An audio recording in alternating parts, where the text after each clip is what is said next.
Alloh subhanahu va taolo o'zining oyat karimasida A'udhu billahi minash shaytonir rojim. Yarfa'illahu allazina amanu minkum wallazina utul ilma darajat vallohu bima ta'maluna xabir. Sadaqallohul azim. Alloh sizlardan iymon keltirganlarni va ilmga berilganlarning darajalarini ko'tarur. Alloh nima qilayotganingizdan xabardordir dedi. Mana bir so'z bilan aytganimizda Alloh subhanahu va taoloning o'zi avvalo iymon keltirganlarni bizlarning ichimizdan va ahli ilmlarni darajalarini ko'tarib qo'ymoqligini va'dasini beryapti. Va Alloh taolo nima qilayotganlaringizdan xabardordir deydi. Ahli ilm bo'lsin, boshqasi bo'lsin, nima ish qilinayotgan bo'lsa, Alloh taolo albatta undan boxabardir. Hammasi hisob kitobi qilinadi. Bu oyati karimada biz e'tibor beradigan ikki nuqta bor. Birinchi nuqta avvalo insondagi eng darajasini yuqori ko'tarilmoqligiga sababchi bo'ladigan narsa bu iymon keltirishlik ekan. Shuning uchun Alloh taolo oyati karimada yarfa'illahu allazina amanu darajalarni ko'tarib qo'yadi shunday zotlarniki ular iymon keltirganlar deyapti. Birinchi iymonni zikr qildi. Demak, iymoni borlar bir daraja ko'tarildilar. Mo'min musulmonlar Allohga iymon keltirganlar va Allohning bizlarga iymon keltirishligimizni farz qilib qo'ygan narsalariga iymon keltirib, farishtalariga, kitoblariga, rasullariga, oxirat kunlariga, hisob kitoblariga va hokazolarga iymon keltirgan inson oddiy dunyodagi insonlarga nisbatan bir daraja ko'tarildi. Chunki Alloh ularga iymon keltirganligi uchun yuqori qilib qo'yapti darajasini. Endi ikkinchisi-chi, vallazina utul ilma darajat va ilm berilganlarni ham darajalarini ko'tarib qo'ydik deyapti Alloh taolo. Demak, iymon bilan ilm ulamolarimiz aytadilarki, go'yoki qushning ikki qanotidir. Qush ikki qanotsiz parvoz qila olmaganligi kabi, manziliga yetib bora olmaganligi kabi, inson ham agar iymonsiz va yoki ilmsiz bo'lsa, darajasi ko'tarilmaydi va manzilga yetib bora olmaydi, ko'zlagan mo'ljaliga, umuman nishoniga ura olmaydi. Mana shu borada ba'zi bir tuzumlar, ba'zi bir falsafalar va ba'zi bir insonlar tarafidan shu ikki qushning qanotini birini kesib, ikkinchisini umuman yo'q qilishlik siyosati olib borildi. Kimlardir o'ylaydilarki, ilm bilan iymon umuman bir-biriga boshqa narsa, bir-biriga teskari narsa. Davrlar o'tdi, shunday kunlar boshimizdan ham o'tdi. Dindor bo'lganlarni, Allohga iymon keltirganlarni umuman ilmsizlar, savodsizlar deb ataldi. Iymon keltirib ibodatda bardavom bo'lib turganlarni jamiyatda huquqlari tushirildi, paymon qilinildi. Dindorlar deya ularga qo'llarini, barmoqlarini bigiz qilib ko'rsatilishlik davrlari o'tdi. Dindorlar deya bular eskilikdan qolib ketgan, bular savodsizlar bular. Bular xalqni o'zlarini itoatgor qullari, xizmatkorlariga aylantirishlik uchun to'qib chiqargan dinning vakillari bular, eskilik sarqitlaridir deb qo'llarini bigiz qilib ko'rsatdi. Qayerda bo'lsa ularning huquqini paymon qildi. Ularning jamiyatdagi to'laqonlik inson sifatida ko'rilmadi. Ularning tasavvurlari bo'yicha iymon bilan ilm umuman bir-biriga teskari bo'lgan narsa edi. Nima bo'ldi natija? Hammaga ma'lum. Qachonki iymon bilan ilm birga bo'lmas ekan, qush bitta qanotli bo'ladi xolos. Hech qachon parvoz qila olmaydi. Mayli shu qush 70 yil davomida cho'loqlanib yurdi. Parvoz qilaman deb urinadi. Bir qanot bilan uchaman dedi. Bir qanot bilan manzilimga boraman deb da'vo qildi. 70 yil davomida harakat qildi. Nimalar qilib turishmadi. Qancha milliardlab mablag'lar sarf qilindi. Millionlab odamlarning joni qurbon qilinildi. Minglab ahli ilmlar qatag'on qilinildi. Lekin baribir shu qush ucha olmadi. Parvoz qila olmadi. 70 yildan keyin baribir quladi, halokat uchiradi, parcha-parcha bo'lib yo'q bo'lib ketdi. Chunki ularda birinchi qanot iymon yo'q edi. Iymon bo'lmagandan keyin ilmni o'zi hech yoqqa olib bora olmas ekan. Chunki Alloh taolo bandalarni o'zi yaratar ekan, o'zi biladi bandalarni nimani o'zida hosil qilsa qanday holga ko'tarilishligini yoki pastga tushishligini. Shuning uchun oyati karimada iymon keltirganlar va ahli ilmlarning darajasini Alloh taolo ko'tarur deb qo'ydi. Endi Alloh bilan talashishga hojat bormikan? Alloh shundoq degandan keyin yo'q, undoq emas. Ilmning o'zi hamma narsaga kifoya qiladi. Ilmning o'zi insonni baxtiyor bo'lishiga yetarlik. Ilmning o'zi butun taraqqiyotni ta'minlab bera oladi. Ilmning o'zi xalqning butun hayotini farovon qilishiga yetarlik dalil deyishlikka hojat bormikan? Alloh bilan talashgan banda nima bo'ladi? Allohga qarshi chiqqan inson kim bo'ladi? Allohning tushirib qo'ygan qonun qoidasiga, Allohning tushirib qo'ygan bu nizomiga qarshi chiqib, iymon umuman boshqa narsa u. Iymon kerak emas, ilm kerak. Bu din ilmning dushmanidir. Din ilmga qarshidir.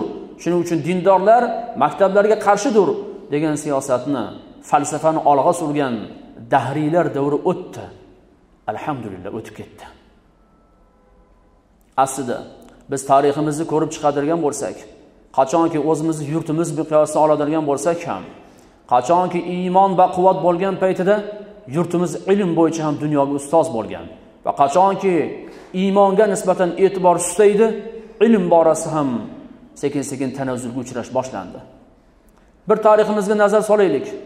Mo'g'ul bosqinchilari nima uchun biz yurtimizni bosib oldi? Chunki yurtimizdagi ota-bobolarimizni iymonlari susayib ketdi. Iymonga e'tibor bermay qo'yishdi. Iymon deganda faqatgina shu masjidga borib namoz o'qib qo'ysak bo'ldi dedi.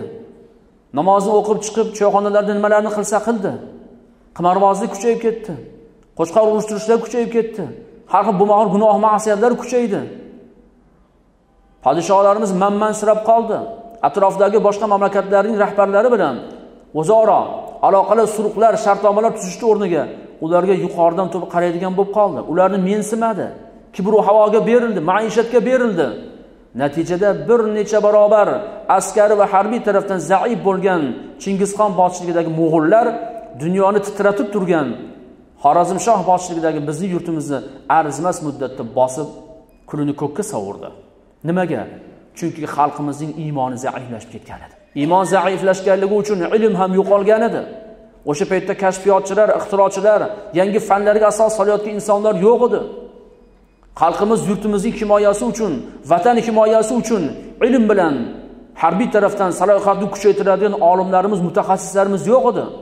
Shuning uchun askarlarning soni ko'p bo'lsa-da, ilm bo'lmaganligi tufayli, iymon bo'lmagandan keyin qayerdan ilm bo'ladi? Ilm bo'lmaganligi tufayli yov bostirib kelayotgan paytda ularga qanday qarshi chiqishlik hech qanday rejasi ham bo'lmadi. Qarshi kurashishlik, vatanni himoya qilishlik, mudofaa qabig'ini paydo qilishlik to'g'risidagi tushunchalar ham to'g'ri bo'lmadi. Shuning uchun arzimas muddatning ichida mo'g'ullar mutlaqo bosib oldi yurtimizni. Masjidlar vayron qilinildi. Madrasalar oyoq osti qilinildi. Barcha diniy muqaddas bo'lgan qadamjolar hammasi xarobazorlarga aylantirildi. Xalqimiz tushunib yetdi. Yurtimizning ichida qolgan sanoqligina allomalarimiz, sanoqligina avliyoullohlarimiz, sanoqligina fozil insonlar, ulamolarimiz tezlik bilan xalqni da'vat qilib, iymon e'tiqodini kuchaytirishga chaqirdi. Pinhona holatda bo'lsa-da, xalqni astoydil Allohga sig'inishlikka, ibodat qilishlikka, sajda qilganda ko'z yoshi bilan, butun tuyg'usi, vujudi bilan Allohga sig'inishlikni o'rgatdi ularga. Borib xalqimiz ommatan ibodatga kirishdi. Harbiy kuch-quvvat bilan, qurol-yarog' bilan mo'g'ullarni yengib bo'lmasligini ular juda ham yaxshi bilib qoldi. Alal oqibat iymon kuchaydi. Xalqimizning duosi qabul bo'ladigan darajaga ko'tarildi. Borib Alloh taolo ularni iymoni kuchayganligi mukofot qilib, tarixda bir marotaba dunyoda hech qachon bo'lmagan g'olib millat mag'lub millatning dinini qabul qildi. Mo'g'ullar bizning yurtimizdagi din islomni qabul qilishni boshladi. Allohning marhamatini qarang, Allohning qudratini qarangki, qachonki xalq mo'min musulmonlar iymonga berilsa, ularning ustidan hukmron bo'lib turgan boshqa din vakillarini ham o'z-o'zidan islomga moyil qilib qo'yar ekan.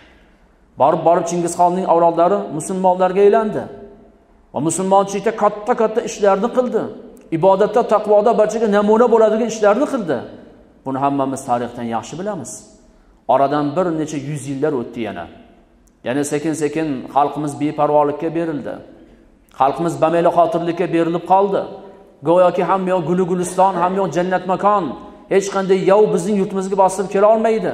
Mana shunday ishonch yana sekin-sekin iymonning susayishligiga olib keldi. Oradan bir necha yuz yillar o'tib, xalqimiz yana sekin maishatga berilishni boshladi. Chunki hayot farovon, rizq ro'zi keng mo'l. Alhamdulillah yerimiz jannat makon. Unadigan, meva-cheva beradigan, hosil beradigan bir yerga egamiz. Xalq yana maishatga berilishni boshladi. O'qildi, bo'qildi, iymon e'tiqodni unutdi. Har kim o'zini dunyosini ishi bilan ovora bo'lib ketdi. Alloh subhanahu va taolo Nikolay boshchiligidagi yana g'ayriddinlarni bu yoqqa jo'natdi. Alloh taolo jazoladi. Nikolay podsho arzimas askarlari bilan kelib 100 mingdan ortiq askarga ega bo'lgan bizning Mavroun Nahr O'rta Osiyo podshohlarini, amirlarini arzimas muddatda arzimas qurol aslaha bilan bosib oldi. Yana sekin-sekin dindan ayrilish boshlandi. O'shanda ham xalqimiz o'zining qadrini bilmadi. Shunda ham iymon e'tiqodini kuchaytirmadi. Iymon e'tiqodga astoydil berilmadi. Balki Nikolay podshoni maqtashni boshladi. Borib Nikolay podshoga berilib ketgandan so'ngra, iymon e'tiqodga qaytmagandan so'ngra Alloh subhanahu va taolo endi xudosiz dahriylar bilan jazoladi. Ya'ni kommunistlarni jo'natdi yurtimizga. Chunki xalqimiz Allohga sig'inmay qo'ygandan keyin Alloh o'zi to'g'ridan osmondan balo tushirib jazolamaydi, balki boshqa bir bandasining qo'li bilan jazolab qo'yadi. Xudosiz dahriylar keldi. Nikolay podsho ham yo'qoldi, bizdagi xonlar ham yo'qoldi, podsholar ham yo'qoldi. Hammasini o'rnini xudosizlar egalladi. Chunki yurtimizda Allohga astoydil sig'inadigan sanoqligina odamlar qolgan edi xolos. Qolganlari maishatparast bo'lib ketgan edi. Iymonni unutishdi. Ana ilm yo'q bo'ldi yana. Sovetlar bosib kelganda ham arzimas holatda egallab oldi bu yerni. Chunki xalqimiz ichida ilm ma'rifatga berilish yo'q edi. Iymonsiz bo'lgandan keyin qayerda ilmga beriladi? Insonning iymoni baquvvat bo'lsa ilmga beriladi. Chunki iymoni uni ilm talab qilishga chorlaydi. Zotan Alloh subhanahu va taolo o'nlab oyati karimalarida biz iymonli insonlarni ilm talab qilmoqligimizga buyurgan, ilmni farz qilib qo'ygan. Haqiqiy iymonli inson albatta ilm talab qiladi. Ilm talab qilmas ekan, uning iymoni sus bo'ladi. Ming afsuslar bo'lsinki, iymon susaygandan keyin ilm ma'rifat ham susaydi. 19-asr, 18-asrning oxiri, 19-asrning oxirlarida ham xalqimiz o'sha eski davrlarda qolib ketdi. Amoch bilan avora bo'ldi. Ketmondan, panshaxadan boshqa narsani bilmay qoldi. Na harbiy tarafdan, na ilmiy tarafdan, na bir kashfiyot, na bir ixtiro, va na yengil sanoat, va na og'ir sanoat tarafidan hech qanday rivojlanish bo'lmadi. Faqat maishat, choyxonaga chiqib olib, oshni yeb o'tirishdan boshqa narsaga arzimaydigan bo'lib qoldi. Kayfu safo. Alloh taolo dahriylarni qo'li bilan jazoladi. Shunday jazoladiki, 70 yil, 80 yil davomida iymon e'tiqod haqida gapira olmaydigan qilib qo'ydi. Umuman gapira olmaydigan qilib qo'ydi. Hattoki ismlarimizgacha o'zgartirib tashladi. E'tiqodimizni umuman buzdi. Mana shunday masjidlar ham ularning zulm ustamlaridan chetda qolmadi. Mana shu masjid ham aynan xudosizlarning bir paytlar omborxonasiga aylantirildi. Harbiylarni qabul qiladigan joyga aylantirildi. Nima bo'lsa bo'ldi, boshdan o'tkazdirdi. Shunday muqaddas dargohlar, otxonalar, morxonalar, hattoki cho'chqaxonalarga aylantirildi.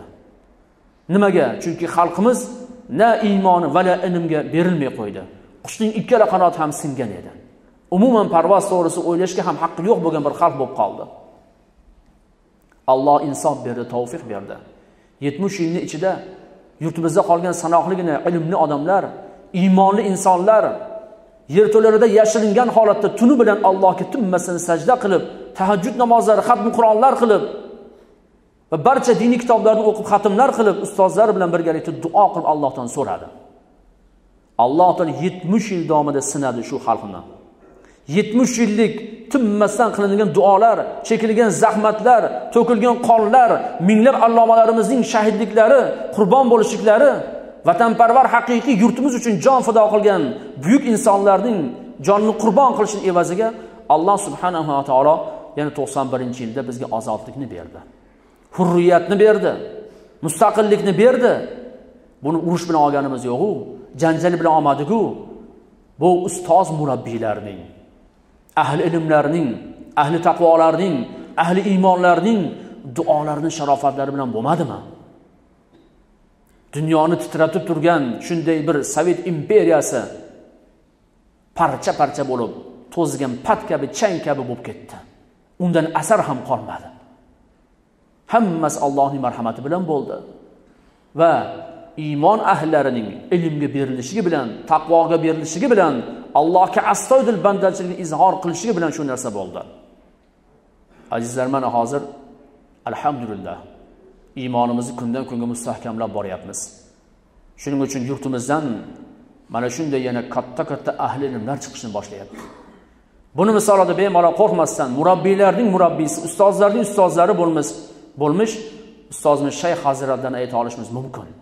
Mana shunday buyuk zotlarning duolari bilan, shunday ulug' zotlarning otalarining duolari bilan, shunga o'xshagan farzandlarni tarbiyalagan buyuklarimizni, haqiqiy vatanparvarlar, yurtparvarlarimizning harakatlari bilan Alloh subhanahu va taolo shunday farovon hayotni, shunday ko'rkam bir olamni, jannat makon bir yurtni, yana bizlarga mustaqilligini Alloh taolo berdi. Bu Allohning marhamati bu. Bizlarga ko'rsatgan fazli bu. Buni biz to'g'ri qabul qilishimiz kerak. Shuning uchun ham biz doimo ustoz murabbiylarni, muallimlarni, har bir sohada o'z sohasini mutaxassisi o'zining ustozini hurmat qilishi kerak. Ilm bilan iymonni yana bir bora salbiy tushunchaga ega bo'lganlar bor. Ular ikkinchi bir taraf. Xudosizlar iymon umuman yo'q, faqat ilm bor desa, endi mutaassib bo'lgan dindorlar chiqdi. Mutaassib bo'lgan dindorlar esa faqat diniy ilmni o'qish kerak, dunyoviy ilmni umuman foydasi yo'q deb chiqdi. Bular ham chala savodlar. Chunki Alloh subhanahu va taolo mana bu oyati karimada ilm ahllari deganda diniy ilm ahllari degan yo'q. Umuman ilm ahlarini darajasini Alloh taolo ko'taradi deyapti. Iymon keltirib turib ilm ahli bo'lgan bo'lsa bo'ldi. Shuning uchun qachonki bizlarda iymon kuchaygan paytda yurtimizdan katta kashfiyotchilar chiqdi. Tibbiyotga asos solgan Ibn Sinolar chiqdi. Iymon kuchli edi nihoyatda. Beruniylar chiqdi, Al-Xorazmiylar chiqdi, Ahmad al-Farg'oniylar chiqdilar. Qancha buyuk insonlar chiqishdi. Nimaga? Chunki o'sha paytda iymon o'ta kuchli edi. Iymon bilan ilm qushning ikki qanoti ekanligini mana shu tariximiz isbotladi. Mana mustaqillikdan keyin ham xuddi shu narsa isbotlandi. Alhamdulillah. Mustaqillikdan keyin ham Shayx hazratlari ilm deganda faqat diniy ilm emas, dunyoviy ilmni qidirishi ham farzi kifoya ekanligini xalqimizga tushuntirdilar. Kitoblarida yozdilar. Deyarli hamma kitoblarda shu narsa bor. Faqat diniy ilmni qidirib, dunyoviy ilmni unutib qo'ymaslik kerak. Chunki dunyoviy ilm shu dunyoning obod bo'lishiga kerak u. O'sha matematika ham kerak, kimyo ilmi ham, fizika ilmi ham, tibbiyot ilmi ham, hattoki harbiy ilm ham, dehqonchilik bo'lsin, bog'dorchilik bo'lsin, hamma ilm bizning dinimizda o'rganishlik farzi kifoya bo'lgan ilmdir. Lekin mutaassib bo'lgan dindorlarchi buni aksini tutishdi. Yo'q dedi, faqat diniy kitoblarni o'qisang bo'ldi. Tibbiyotning nima keragi bor? Ammo bemor bo'lsa qayerga boradi? Harbiyning nima keragi bor? Yov bostirib kelsa, harbiy qonun qoidani, urushlik nizomini bilmagan xalq o'zini yurtini, vatanini himoya qila oladimi? Qila olmaydi-ku. Masjidga kirib olib qo'lingizni duoga ochib o'tiraversangiz, orqangizdan kelib yov bostirib kelib pichoqni suqib ketaveradi-ku. Himoyani bilish kerak, mudofaani bilish kerak. Yurti, xalqi, vatani uchun jon fido qilishini bilishi kerak axir u. Mana azizlar, ilmga bo'lgan tushuncha ikki xil holatda bo'lib qoldi. Aslida haqiqiy ilmli insonlar bundoq bo'lmaydi. Balki iymonsiz ilm va ilmsiz iymon albatta noqis ekanligini tushunib yetishimiz kerak. Hattoki buni zamonaning eng ulug' olimlaridan biri, Nobel mukofoti sohibi Albert Einstein shundoq degan ekan: "Dinsiz fan o'likdir. Fansiz din cho'loqdir" degan ekanlar. Uni qarang-a. Dinsiz fan o'likdir. Foyda bermaydi u, dini yo'q, uni iymoni yo'q. Ammo shu bilan birgalikda fansiz din cho'loqdir. Ana qachonki yurtimiz yov bosgan paytida fansiz din bo'lgan xolos. O'sha din ham cho'loq bo'lgan. cho'loq bo'lganligi uchun xohlagan yov kelib yurtimizni bosgan, oyoq osti qilgan, payhon qilgan. Uni qarang, Albert Einstein shunday bir buyuk so'zni, hikmatli so'zni aytib o'tiribdi-ku, biz mo'min musulmonlar nima qilamiz endi? Dunyo ilmlariga keragi yo'q deb o'tiramizmi? Yoki din, iymon, umuman ilmga teskari, u diniy ma'lumot, biz bu yoqda ilmiy ma'lumotni aytyapmiz. Sen dindan gapirma. Biz hozir ilmiy narsalar to'g'risida suhbatlashyapmiz deyotganlar kim ekan o'zi ular?